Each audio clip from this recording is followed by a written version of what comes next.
What's up, guys? I've been shooting my bow like crazy lately. I finally got my new bow sight put on and dialed in. It's a Spot Hogg Tommy Hogg.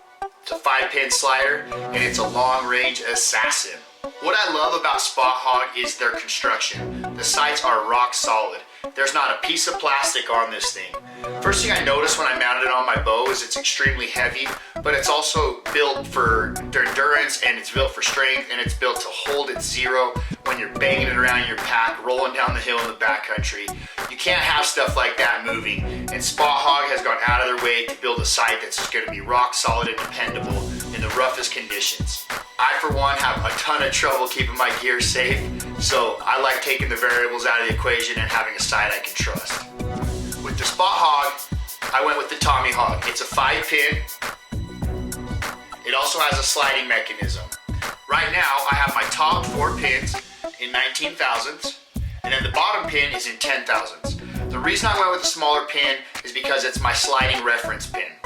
My top pin is 20, 30, 40, 50, 60, so when my sight is locked, my 60-yard pin is my bottom pin. That's known as my reference pin. Now, how a slider works, the Spot Hogg has a dial built into the sight that enables you to actually select exact yardages, rotate the sight accordingly. It moves the sight window, the whole housing in general, but the key is your bottom pin is your focus pin. That's the pin you're using as a reference. So if it's 60 when it's locked, the other pins, respectively are 50, 40, 30, 20, but when you slide it, you only focus and shoot your bottom pin. This is a huge advantage in the backcountry because you can dial exact yardages. If the buck is 81 yards, you dial to 81. There's no guessing, there's no holdover. You put the pin on the spot and you let it rip. That will ensure a ton of confidence knowing that your arrows are going to hit where you're aiming and make you more successful each fall.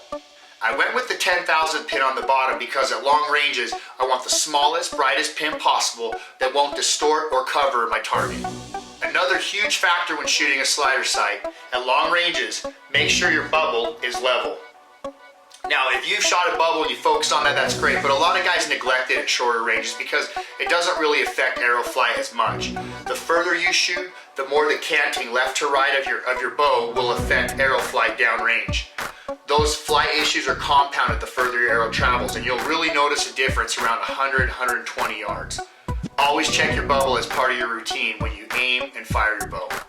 One thing I recommend with a slider sight is get in the habit of checking to make sure that your dial is back down to the 0. Again, I said I reference my bow at 60 yards as my bottom pin. You have to dial your sight back to 60 yards or you're going to be shooting over your target, so make that a habit or you're going to blow up a lot of carbon. It's real easy to do.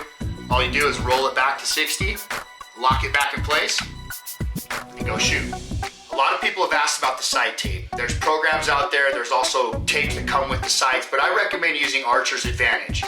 All you need to do is enter your arrow flight trajectory information like the arrow length, draw length, poundage, etc., and it will actually build a custom chart that will chart and graph the trajectory of your arrows.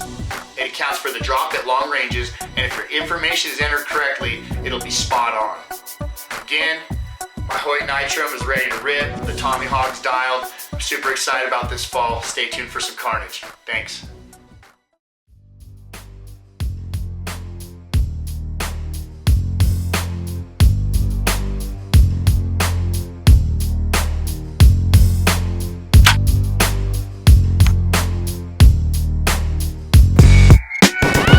Yes, sir. Brandon Method, I'm in the building.